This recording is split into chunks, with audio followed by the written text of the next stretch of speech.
بسم اللہ الرحمن الرحیم۔ السلام علیکم۔ ناولکس آفیشیل میں خوش آمدید۔ ناول جو بکھروں میں سہارا تو از قلم میرب حیات کی قسط نمبر 3 لے کر حاضر ہوئی ہوں۔ امید کرتے ہیں آپ کو پسند آئے گی۔ ویڈیو شروع کرنے سے پہلے آپ میرے چینل پر نئے ہیں تو کائنڈلی چینل کو سبسکرائب کریں، بیل نوٹیفیکیشن کو آن کر لیں تاکہ ہر آنے والی نئی ویڈیو آپ تک بآسانی پہنچ سکے۔ تو چلتے ہیں ویڈیو کی جانب۔ کافی کا بھاپ اڑاتا کپ ہاتھ میں لیے وہ ہاتھ سے پردہ ہٹا کر باہر لان کا منظر دیکھ رہی تھی۔ لان کیا تھا؟ وال باؤنڈری کے ساتھ ساتھ تھوڑا سا گراسی ایریا تھا جہاں پڑی چیئرز پر اکثر شام میں بیٹھ کر فریحہ بیگم اور وہ چائے پیتے تھے۔ دیوار سے لپٹے سر سبز پتے لچکیلی بیلوں کی صورت میں حسین لگ رہے تھے۔ مشال نے کافی کا سپ لیتے ہوئے افق کی جانب دیکھا۔ سورج اپنی جھپ دکھلا کر چھپ چکا تھا۔ صبح کے 11 بجے ہی شام کے 5 بجے کا منظر تھا۔ فریحہ بیگم نے اسے پاکستان جانے کی اجازت دے دی تھی۔ وہ اس بات کو لے کر بہت خوش تھی۔ چاہنے کے باوجود بھی وہ سامیہ کو یہ خوشخبری نہیں دے پائی تھی۔ مشال کا بس نہیں چل رہا تھا کہ وقت کو پنکھ لگا دیتی اور خود اڑ کر اس گھر سے زاویار بیگ سے دور ہو جاتی۔ وہ دل سے مصم ارادہ کر چکی تھی۔ وہ پاکستان جائے گی تو اپنے نانا اور ماموں سے ضرور مل کر آئے گی۔ حالانکہ فریحہ بیگم نے اسے ایسا نہ کرنے کا وعدہ لے چکی تھی۔ وہ وعدہ توڑنے کے بابت سوچتے ہوئے ہولے سے مسکرا دی تھی۔ تبھی اس کے موبائل پر رنگ ہوئی تھی۔ موبائل کی چیخ و پکار سن کر مشال پلٹی تھی اور بیڈ پر پڑا موبائل اٹھا کر نظروں کے سامنے کیا۔ سامیہ کی کال تھی۔ مشال نے کال ریسیو کر کے فون کان سے لگا لیا اور چلتی ہوئی واپس ونڈو کے پاس آ کھڑی ہوئی۔ آج پھر نہیں آئی تم نا لڑکی، پکا اس بار تم فیل ہونے والی ہو۔ اس کی کال ریسیو کرتے ہی سامیہ دوسری جانب بول پڑی۔ اس کی بات سن کر مشال کے ہونٹوں پر مسکراہٹ بکھر گئی۔ تم میرے فیل ہونے کی فکر مت کرو کیونکہ مجھے پاس ہونے میں کوئی دلچسپی نہیں، کہتے ہوئے مشال ہولے سے مسکرا دی۔ کیوں؟ تم بھی میری طرح شادی کروا رہی ہو کیا؟ سامیہ نے اسے چھیڑا۔ مشال خلاف معمول کھلکھلا کر ہنسی۔ اس کی شفاف ہنسی کی آواز سن کر اس کے کمرے سے باہر گزرتا زاویار اپنی جگہ رک چکا تھا۔ اس نے گردن گھما کر اطراف میں فریحہ بیگم کی غیر موجودگی کا یقین کیا، پھر دبے پاؤں اس کے کمرے میں چلا آیا جبکہ اس کی موجودگی سے بے خبر۔ مشال اب سامیہ سے کہہ رہی تھی، نہیں میں شادی نہیں کروا رہی، البتہ تمہاری شادی میں پاکستان ضرور آؤں گی، ایگزامز کے فوراً بعد تمہارے ساتھ۔ بولتے ہوئے اس کی آواز میں کھنک تھی۔ زاویار کے لبوں پر استہزائیہ مسکراہٹ بکھر گئی۔ کیا واقعی تمہاری مدر مان گئی؟ مشال کی بات سن کر سامیہ پرجوش سے پوچھ رہی تھی۔ ظاہر سی بات ہے انہوں نے مجھے اجازت دے دی ہے، ورنہ ان کی رضامندی کے بغیر میں کیسے جا سکتی ہوں؟ مشال نے ہنستے ہوئے کہا۔ اوہو، میں بھی کہوں محترمہ آج اتنا چہک کیوں رہی ہیں؟ وہ تو اب پتہ چلا کہ دلی مراد بھرائی ہے میڈم کی، سامیہ کھلکھلاتے ہوئے بولی۔ مشال کے لبوں کی مسکراہٹ گہری ہو گئی۔ تمہیں کال پر ہی پتہ چل گیا کہ میں چہک رہی ہوں؟ کافی دور شناس ہو تم، مشال نے مذاقاً کہا۔ اس کی الماری سے ٹیک لگائے زاویار بیگ بڑے سکون سے اس کی سامیہ سے گفتگو سن رہا تھا۔ دور شناس نہیں، قریب شناس میڈم۔ گزرے سالوں میں تمہیں اتنا تو جان چکی ہوں کہ تمہارے تو مسکرانے پر بھی ٹیکس لگتا ہے۔ آج تک تم باقاعدہ دانت نکل رہے ہیں تمہارے۔ ہائے کاش تمہیں ہنستے ہوئے میں دیکھ پاتی۔ سامیہ نے آہ بھری۔ مشال ایک بار پھر ہنس دی۔ ہاں میں سچ بہت خوش ہوں، شاید آج تک اتنی دلی خوشی کبھی محسوس نہیں ہوئی۔ اور رہی بات مجھے ہنستا دیکھنے کی تو بے فکر ہو، جب تمہارے ساتھ پاکستان جاؤں گی نا تو فلائٹ میں کہہ لگاتی ہوئی جاؤں گی، پھر جی بھر کر دیکھ لینا۔ وہ خوش دلی سے کہہ رہی تھی۔ زاویار کی برداشت کی حد ختم ہوئی، لبوں کی مسکراہٹ سمٹ گئی۔ وہ سرعت سے اس کی جانب آیا تھا۔ آہٹ پا کر مشال فوراً پلٹی تھی۔ اس سے پہلے کہ وہ کچھ سمجھتی، زاویار نے اس کے ہاتھ سے موبائل جھپٹ کر کال ڈسکنیکٹ کی اور موبائل بیڈ کی طرف اچھال دیا۔ مشال کی آنکھوں میں پل میں خوف اترا تھا۔ اس نے ہراساں ہو کر زاویار بیگ کی طرف دیکھا تھا، پھر تیزی سے کمرے کی کھلے دروازے کی جانب بڑھی۔ زاویار نے اس کی کلائی پکڑ کر ایک جھٹکے سے اپنی جانب کھینچا۔ مشال کے ہاتھوں میں موجود کافی کا کپ زمین بوس ہوا تھا اور چھناکے کی آواز پیدا کر گیا تھا۔ چھوڑے مجھے ماما، ماما! وہ کانپتی ہوئی مشال نے فریحہ بیگم کو پکارا تھا۔ زاویار نے سرعت سے اسے دیوار سے لگا کر اس کے ہونٹوں پر اپنی بھاری ہاتھ رکھ دیا تھا۔ شور نہیں، تمہاری مانگ گھر پر نہیں ہے، اسی لیے اپنی انرجی ویسٹ مت کرو۔ اس کی ہرنی جیسی خوفزدہ نظروں میں اپنی آنکھیں ڈالتے ہوئے وہ درستگی سے بولا۔ مشال پڑپڑا کر رہ گئی۔ ہاں تو کیا کہہ رہی تھی تم؟ بہت خوش ہو آج پاکستان جاؤ گی، مجھ سے بھاگنا چاہتی ہو؟ وہ خباثت سے ہنستے ہوئے اس سے پوچھ رہا تھا۔ مشال کی آنکھوں میں نمی اترنے لگی۔ مجھ سے بچنا اتنا آسان نہیں ہے ڈارلنگ، وہ وقت دور نہیں جب میں ہمیشہ ہمیشہ کے لیے تمہارے ہونٹوں سے ہنسی چھین لوں گا، زندگی بھر کے لیے آنسوؤں کو تمہارا مقدر بنا دوں گا۔ اس کی آنکھوں میں آنکھیں ڈالے وہ نفرت سے کہہ رہا تھا۔ اس کے لہجے کی سختی اور آنکھوں کی شیطانیت نے مشال کے رونگٹے کھڑے کر دیے تھے۔ وہ بے یقینی سے اس کی جانب دیکھ رہی تھی۔ اس کی آنکھوں میں چمکتا خوف دیکھ کر وہ کمینگی سے مسکرایا تھا۔ ہاں ڈارلنگ، ہاں، بہت جلد، بہت جلد، اس نے دھیمی آواز میں سور پھونکا تھا۔ مشال نے نفی مسری لایا۔ اس کے منہ سے سختی سے جمع ہاتھ ہٹا کر زاویار نے ایک اطمینان بھری نگاہ اس کے روتے ہوئے چہرے پر ڈالی تھی، پھر گنگناتا ہوا وہاں سے نکلتا چلا گیا۔ مشال وہیں بیٹھی رہی۔ دل خوف کے مارے بری طرح دھڑک رہا تھا۔ آنسو تیزی سے اس کے گال بھگو رہے تھے۔ اسے سمجھ نہیں آ رہی تھی کہ کہاں، کب اور کیسے زاویار بے کی نگاہ بدل گئی ہے، کہاں اس سے خطا ہوئی تھی جو یوں وہ اس کے پیچھے پڑ گیا تھا۔ مشال کی حالت غیر ہو رہی تھی۔ اب کیسے بچائے گی وہ خود کو اس شیطان سے؟ سوچ سوچ کر اس کا دماغ درد کر رہا تھا۔ زاویار کے لفظوں میں کوئی ابہام نہیں تھا، کچھ الٹ پھیر نہیں تھا۔ جلد، بہت جلد کا مطلب کیا تھا؟ سوچ کر ہی مشال کی روح کانپ اٹھی تھی۔ اس کا دل چاہ رہا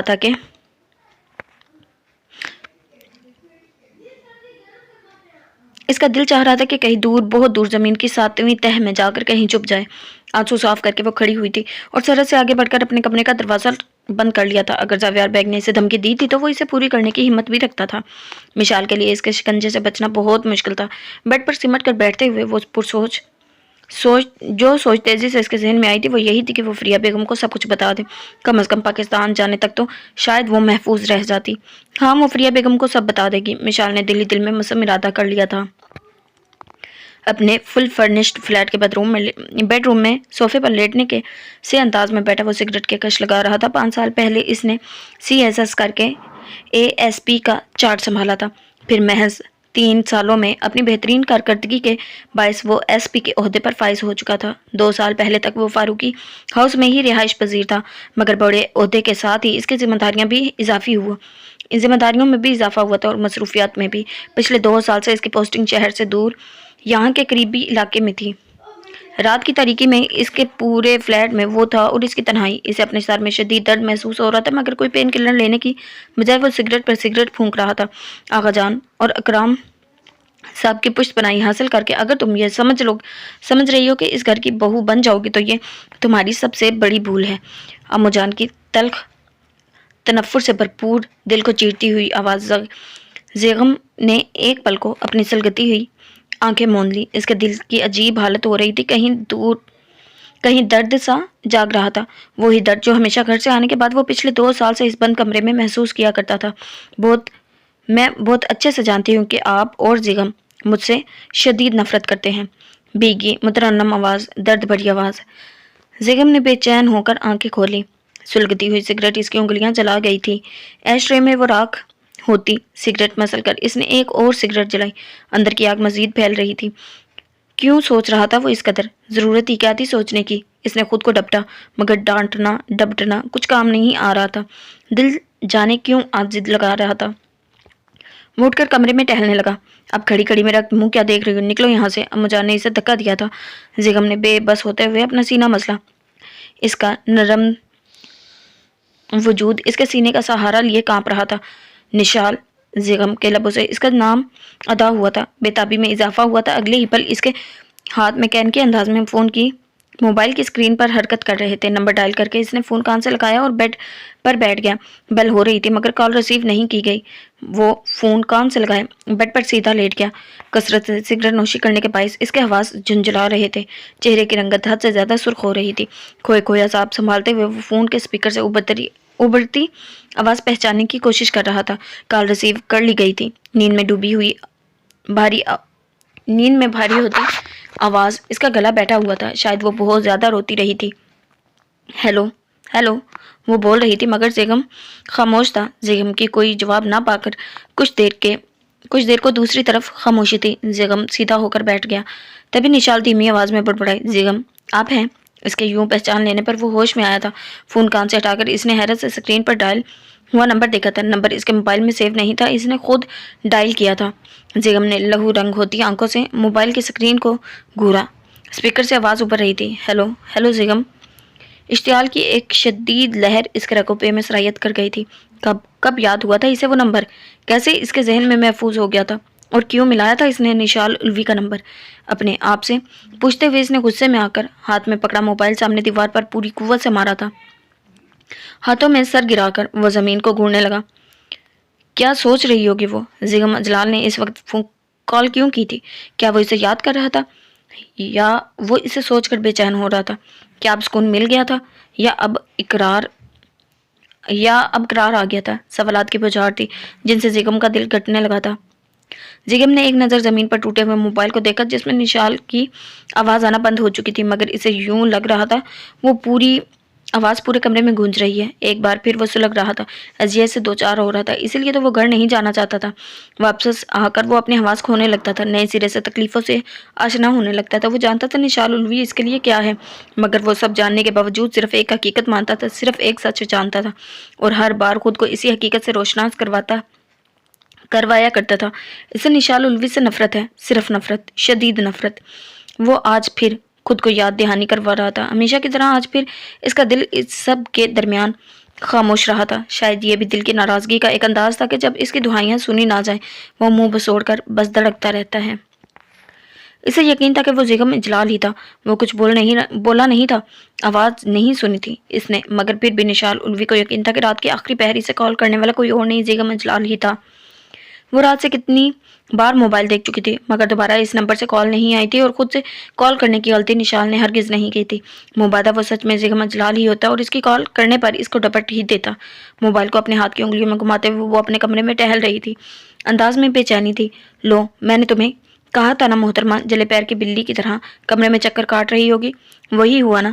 بھائی کو گئے ابھی 2 دن بھی نہیں ہوئے اور نشال بی کی بے چینیاں بیدار ہو گئی ہیں، ملیحہ سے کہتے ہوئے زرگام اس کے کمرے میں داخل ہوا تھا۔ ملیحہ مسکراتے ہوئے اس کے پیچھے ہی وہاں آئی تھی۔ نشال نے لب بھینچتے ہوئے غصے سے زرگام کی جانب دیکھا تھا۔ تم یونیورسٹی سے اتنی جلدی واپس کیوں آ جاتے ہو؟ اگر آ ہی جاتے تو اپنے کمرے میں بیٹھ کر تھوڑا پڑھ لیا کرو، ڈاکٹر نہ صحیح کمپاؤنڈر تو بن ہی جاؤ گے شاید۔ ایک ایک لفظ چبا چبا کر بولتے ہوئے وہ زرگام کو کہکھلانے پر مجبور کر گئی تھی۔ تم ہر وقت جلتے توے پر کیوں بیٹھی رہتی ہو؟ کہتے ہوئے وہ اس کے بیڈ پر دھپ سے بیٹھ گیا، انداز چڑھانے والا تھا۔ نشال نے منہ بسوڑتے ہوئے رائٹنگ کے پاس پڑی چیئر گھسیٹ کر ملیحہ کے سامنے کی تھی۔ وہ سر کو خم دیتی مسکراتے ہوئے چیئر پر بیٹھ گئی۔ میں توے پر نہیں بیٹھی ہوئی، تم ہر وقت جلدے پر نمک چھڑکتے رہتے ہو۔ اس کے قریب بیڈ پر بیٹھتے ہوئے نشال نے بیزاری سے کہا، اب کیا ہوا ہے؟ یہ جو سڑے ہوئے ٹماٹر جیسا منہ بنایا ہوا ہے، اس کی وجہ بتاؤ۔ زرگام نے سنجیدگی سے کہا۔ نشال نے اس کے سڑے ہوئے ٹماٹر کہنے پر اسے گھورا تھا۔ ویسے قسم سے حقیقت بتانے جا رہی ہوں، تمہارا تمیز نام کی کوئی چیز سے دور دور تک کوئی واسطہ نہیں ہے۔ پورے 2 سال بڑی ہوں میں تم سے، مگر مجال ہے جو تم کبھی تمیز اور ادب کے دائرے میں رہ کر بات کر لیا کرو مجھ سے۔ نشال نے مصنوعی سنجیدگی سے کہا۔ بدلے میں زرگام نے اپنے سفید دانتوں کی نمائش کروائی تھی۔ لو، تم کیا شکوہ کر رہی ہو یار؟ اس نے مجھے کبھی میری عزت نہیں کی، تمہاری کیا خاک کرے گا؟ ہنستے ہوئے ملیحہ نے جیسے ناک پر سے مکھی اڑائی۔ زرگام نے ابرو اچکاتے ہوئے مصنوعی کالر اکڑائے تھے۔ اگر میری تعریفیں کر کے سکون مل گیا ہے تو اب اپنا مسئلہ بتا دے مدام، زرگام نے مسکراتے ہوئے نشال سے کہا۔ نشال نے باری باری ان دونوں بہن بھائیوں کی جانب دیکھا، پھر اپنے موبائل میں سے کال لسٹ اوپن کر کے زرگام کی سامنے کی۔ رات کے 2:30 بجے اس نمبر سے کال آئی تھی۔ آئی گیس تمہارے بھائی نے کال کی تھی۔ نشال کے آہستگی سے کہنے پر ملیحہ جھٹ چیئر سے اٹھی تھی اور ان دونوں کے درمیان گھس کر بیٹھتے ہوئے اس نے موبائل نشال کے ہاتھ سے چپٹ لیا اور آنکھیں سکیڑ کر موبائل کی سکرین پر نظر آتے نمبر کو دیکھا۔ یہ بھائی کا نمبر نہیں ہے، ملیحہ نے جیسے کوئی انوکھی انفارمیشن دی۔ یہ تو مجھے بھی پتا ہے یہ زیغم کا نمبر نہیں ہے، بٹ میں نے کہا نا آئی گیس اس نمبر سے زیغم نے ہی کال کی تھی۔ نشال نے جھنجھلاتے ہوئے کہا، you are not good in guessing. یہ تم نے ہی کہا تھا نا، ملیحہ نے اپنی مسکراہٹ روکتے ہوئے کہا۔ نشال اس کی بات پر بے بسی سے اپنے لب کچلنے لگی۔ محبت میں یہ مقام بھی آنا تھا، رانگ نمبر بھی رائٹ نمبر لگنے لگا۔ زرگام نے مصنوعی آہ بھرتے ہوئے اسے چھیڑا تھا۔ نشال نے خونخوار نظروں سے اس کی جانب دیکھا تھا۔ میں کہہ رہی ہوں نا، مجھے ڈیپلی فیل ہوا کہ کال پر زیغم ہی تھا، نشال نے زد ہوتے ہوئے کہا تھا۔ اسے یقین نہیں آ رہا تھا کہ اسے غلط فہمی ہوئی ہے۔ اچھا، کیا کہہ رہے تھے وہ جناب جنہیں تم میرا بھائی سمجھ رہی ہو؟ ملیحہ نے سنجیدگی سے کہا۔ کچھ بھی نہیں، نشال نے نگاہ چکا کر جواب دیا۔ کیا مطلب کچھ بھی نہیں؟ زرقام نے سیدھے ہوتے ہوئے پوچھا۔ مطلب وہ کچھ بولے ہی نہیں، بس آنسوں کی آواز آ رہی تھی۔ نشال کو یہ کہتے ہوئے اپنا آپ بے حد بے وقوف لگا تھا۔ اپنے پاگل پن پر اس کی آنکھیں نم ہونے لگی تھی۔ ماشاء اللہ، ہائے رے محبت، یہ تیرے رنگ۔ اب فون کال پر سانسوں کی آواز بھی آنے لگی اور ہماری شیرنی نے اندازہ بھی لگا لیا وہ سانسیں زیغم بھائی کی ہیں۔ زرقام نے اس کی عقل پر ماتم کرتے ہوئے ملیحہ نے بھی تعصب سے نشال کی طرف دیکھا جو اپنے آنسو پینے کی ناکام کوشش کر رہی تھی۔ تم زرقام بہت ہی ڈیش انسان ہو، پتہ کرنے کی بجائے یہ کس کا نمبر ہے، الٹا میرے زخموں پر نمک چھڑک رہے ہو، نشال نے بھرائی ہوئی آواز میں کہا تھا۔ اس کی بھیگی پلکیں دیکھ کر زرقام نے اپنی ٹون بدل لی۔ اوفو لڑکی، تمہیں 100 بار کہا ہے کہ اتنی ٹینشن مت لیا کرو یار، پکا پرومس بھائی نہیں کریں گے نا تو میں کر لوں گا تم سے شادی سچی، اور لو ہر بار کی کہی ہوئی بات آج پھر دہرانی پڑ رہی ہے۔ میں بھائی سے زیادہ ہینڈسم ہوں یار، بھائی تو ایویں ہی سیاہ فام لگتے ہیں۔ وہ غیر سنجیدگی سے نان سٹاپ بولے جا رہا تھا۔ ملیحہ اس کی باتوں کو خوب سمجھتی تھی، اسی لیے مسکراتی ہوئی چپ چاپ ان دونوں کو دیکھتی رہی، جبکہ نشال ہمیشہ کی طرح اس کی پوری بات سن کر تب گئی۔ آنکھوں میں آنسو کی جگہ جلال اترا۔ سیاہ فام ہوگے تم، تمہارے بچے، تمہارے پوتے، سمجھے تم؟ زیغم تو بہت پیارے ہیں اور جو ہیں جیسے ہیں مجھے وہی اچھے لگتے ہیں۔ تمہاری سفید چمڑی ویسے بھی مجھے تو بالکل بھی اچھی نہیں لگتی، لڑکی ہی لگتے ہو قسم سے، وہ چڑھانے والے انداز میں بولی۔ زیغم کی گندمی رنگت کو زرقام نے بالکل ہی سیاہ فام سے تشبیہ دے دی تھی۔ نشال کی یوں زیغم کی سائڈ لینے پر زرقام کے ہونٹوں پر مسکراہٹ پھیل گئی، مگر وہ باز نہیں آئے۔ تمہارے کہنے سے کیا ہوتا ہے، جانے کتنی ہی لڑکیاں مجھے دیکھ دیکھ کر آہیں بڑھتی ہیں، تمہارا تو ٹیسٹ ہی خراب ہے، زرقام نے کہتے ہوئے اسے منہ چھڑایا۔ نشال غصے سے لال پیلی ہو گئی۔ آنکھوں کی اندھی ہوں گی وہ سب لڑکیاں، نشال نے ٹکڑ توڑ جواب دیا تھا۔ نہیں خیر وہ تو تم ہی ہونا، جیسے یہ ہینڈسم نوجوان لڑکی لگتا ہے، وہ بھی اپنے نام کا ہی ایک تھا، کہاں چپ رہنے والا تھا۔ ملیحہ ان دونوں کی بحث سے زج ہو گئی تھی۔ خدارا بس کرو تم دونوں، نشال کو کچھ کہنے کے لیے منہ کھولتا دیکھ کر ملیحہ چلائی۔ اور زرقام تم کبھی سنجیدہ نہیں ہو سکتے، ملیحہ نے زرقام کو ڈپنے کے سے انداز میں کہا۔ سنجیدگی بہت مشکل کام ہے، اس نے مسخروں کی طرح آنکھیں پٹپٹاتے انہیں معصومیت سے جواب دیا کہ نہ چاہتے ہوئے بھی ملیحہ اور نشال کی ہنسی چھوٹ گئی۔ بندر ہو تم پورے، نشال نے ہنستے ہوئے اس کی پیٹھ پر تو مکہ جڑا۔ وہ کھل کر مسکرایا۔ شکر ہے چڑیل بھی مسکرائی، وہ خوش دلی سے کہہ گیا تھا لفظ چڑیل پر نشال نے اسے گورا پھر ہنس دی۔ اس کی ہنسی میں زرقام اور ملیحہ کی ہنسی بھی شامل تھی۔ ابھی تو میں چڑیل لگ رہی ہوں نا، تم تھوڑا صبر کر لو، لڑکی تو تمہارے لیے بھی ہم نہیں ڈھونڈنی ہے، سارے بدلے ایک ہی دفعہ میں پورے کروں گی، چڑیل ڈھونڈ لوں گی تمہارے لیے بھی چڑیل۔ نشال نے منہ پر ہاتھ پھیرتے ہوئے اس کو دھمکی دی تھی۔ ہاں ہاں ہاں، تمہیں اس مشقت سے بچا لوں گا میں، اپنے لیے تو میں خود ہی کوئی چاند سی دلہن ڈھونڈوں گا، زرقام نے اطمینان سے کہا۔ ملیحہ اس کے انداز میں مسکرائی۔ چاند، ہاں ہاں چاند جیسی، یعنی داغدار، کیونکہ چاند میں تو داغ ہوتا ہے، وہ روانگی میں جو منہ میں آیا بول گئی۔ ملیحہ نے اس کی بات پر اسے سخت نظروں سے گھورا۔ اللہ نہ کرے نشال، کیا الٹا سیدھا بول رہی ہو؟ ملیحہ کو مذاق میں بھی اس کی بات اچھی نہیں لگی تھی، مگر نشال فی الحال شرمندہ ہونے والی نہیں تھی، اس نے خود ہی تو کہا ہے کہ چاند جیسی ڈھونڈے گا۔ نشال نے مسکراتے ہوئے زرقام کی طرف دیکھا۔ بالکل ہاں بالکل، چاند جیسی ہی ڈھونڈوں گا، اور داغوں کی کوئی فکر نہیں مجھے، چاند کے داغ ہی تو اسے خوبصورت بناتے ہیں، خود ہی سوچو بھلا، داغوں کے بغیر چاند کتنا پھیکا پھیکا سا لگے گا۔ بالکل تم جیسا، سنجیدگی سے کہتے ہوئے آخر میں وہ پھر شریر ہوا تھا۔ ملیحہ اس کی زندہ دلی پر دھیرے سے مسکرائی تھی۔ اوکے پھر میں گیس کرتی ہوں تمہاری بیوی کے چہرے پر کہاں کہاں داغ۔ اس کی بات پوری نہیں ہوئی تھی، ملیحہ نے اسے ٹوک دیا۔ نشال اٹس انف، مت بھولو that you are not good in guessing۔ Maleeha نے ایک ایک لفظ پر زور دیتے ہوئے جیسے اسے بس کر دینے کو کہا تھا۔ زرقام مسلسل مسکرا رہا تھا۔ مجھے چپ کروا دو تم، جب یہ مجھے تنگ کرتا ہے تو تب تو تم چپ کر کے بیٹھی رہتی ہو۔ نشال خفا ہوئی تھی۔ زرقام نے بے ساختہ کہہ کلکھائے۔ او ہو، اسے جو گیس کرنا ہے کر لینے دو ملیحہ، اس کے گیس کرنے سے کیا ہوتا ہے؟ ایک چکنی مسکراہٹ لبوں پر سجاتے ہوئے وہ پھر سے نشال کو چڑھا رہا تھا۔ ملیحہ نے بے بسی سے اپنا سر تھام لیا۔ ماما ماما، وہ انہیں پکارتی ہوئی ان کے کمرے میں آئی تھی، جب انہیں پیکنگ کرتے دیکھ کر ایک پل کو چونکی تھی۔ یہ کیا ہوا، آپ کہیں جا رہی ہیں؟ مشال نے حیرت سے پوچھا تھا۔ وہ چھوٹے سے بیگ میں اپنے چند جوڑے رکھ رہی تھی۔ مشال کو آتا دیکھ کر اس کی طرف متوجہ ہوئی۔ 3-4 دنوں کے لیے تمہارے پاپا کی ساس مانچسٹر جا رہی ہوں، انہوں نے دھیمی آواز میں اسے بتایا تھا۔ مشال کو اپنی سانسیں رکتی ہوئی محسوس ہوئی تھی۔ وہ جا رہی تھی تو کیا مشال تنہا زاویار کے ساتھ گھر پر رہے گی؟ اس سے اس سوچ نے ہی اس کا دل دھڑکا دیا تھا۔ مگر ماما میں آپ کے بغیر کیسے رہوں گی؟ وہ اور آپ کیوں جا رہی ہیں؟ وہ حقیقتاً پریشان ہو گئی تھی۔ کیا مطلب میرے بغیر کیسے رہو گی؟ تم کوئی دودھ پیتی بچی نہیں ہو میری جان، بڑی ہو چکی ہو ماشاءاللہ، یہی گھر میں رہنا ہے۔ اپنی فرینڈس کو بلا لینا، ویسے بھی 2 دن بعد تمہارے فائنل ایگزام شروع ہو رہے ہیں، ان کی تیاری کرنا نا، نرمی سے کہتے ہوئے اب ارشد صاحب کے چند جوڑے بیگ میں رکھ رہی تھی۔ نشال کی آنکھیں ان کی پوری بات سن کر ڈبڈبا گئی تھی۔ مگر آپ جا کیوں رہی ہیں؟ وہ پوچھتے ہوئے رو پڑی۔ فریہ بیگم اس کے یوں رو پڑنے پر بیگ چھوڑ کر اس کی پاس آئی تھی۔ مشال، کیا بات ہے میری جان؟ چند دنوں کی تو بات ہے اور میں جانا نہیں چاہتی، مگر تمہارے بابا کی کلوز فرینڈ کے بیٹے کی شادی ہے، اسی لیے جانا ضروری ہے۔ میں کوشش کروں گی کہ 3 دن میں واپس آ جاؤں۔ اس کے رخساروں پر بہتے آنسو صاف کرتے ہوئے وہ نرمی سے کہہ رہی تھی۔ مشال نے روتے ہوئے نفی میں گردن ہلائی۔ ماما نہیں، پلیز آپ مت جائیں، یہاں کچھ بھی ٹھیک نہیں ہے، مت جائیں پلیز۔ اپنے کپکپاتے ہاتھوں سے اس کے ہاتھ تھامتے ہوئے وہ التجائیہ انداز میں بولی تھی۔ فریہ بیگم کو اس کے ڈر و جھجک کی سمجھ نہیں آ رہی تھی۔ انہوں نے اسے بیڈ پر بٹھایا، خود بھی اس کے پاس ہی بیٹھ گئی۔ ادھر دیکھو میری طرف، کیا بات ہے؟ کیوں ڈر رہی ہو اتنا؟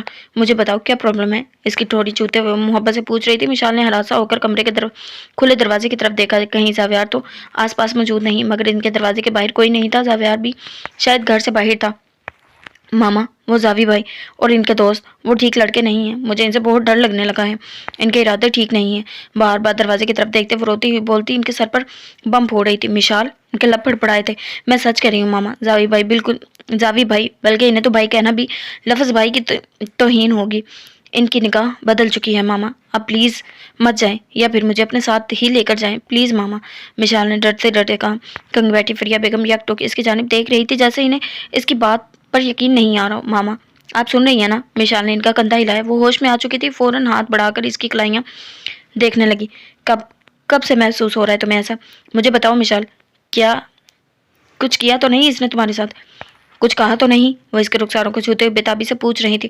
وہ اسے یوں چھو رہی تھی جیسے انہیں شک ہو کے زاویار نے مشال کو چھو لیا۔ نہیں ماما، ابھی تک تو وہ اپنے ارادوں میں کامیاب نہیں ہو پائے، مگر آپ اگر چلی گئی تو وہ مجھے نہیں چھوڑیں گے بھائی ماما، وہ مجھے داغدار کر دیں گے۔ وہ سسکتے ہوئے اس کی سینے سے لگی تھی۔ فریہ بیگم کے دل پر ہاتھ پڑا تھا۔ میں ایسا کچھ نہیں ہونے دوں گی، کبھی نہیں ہونے دوں گی، اس کی پیٹھ سہلاتے ہوئے کھوئے کھوئے سے آواز سنبھالتے ہوئے کہہ رہی تھی۔ اپنے باپ کا کیا تم نہیں بھگتو گی میری جان، کبھی نہیں۔ وہ دھیمی آواز میں بڑبڑائی تھی، آنسو بہت تیزی سے ان کی آنکھوں کو بھگو رہے تھے۔ مشال ان کا سہارا پا کر قدرے پرسکون ہو گئی تھی، مگر وہ بیوقوف یہ نہیں جانتی تھی وہ جس سہارے کو پا کر مطمئن ہو رہی ہے وہ سہارا کس قدر کمزور و نحیف ہے۔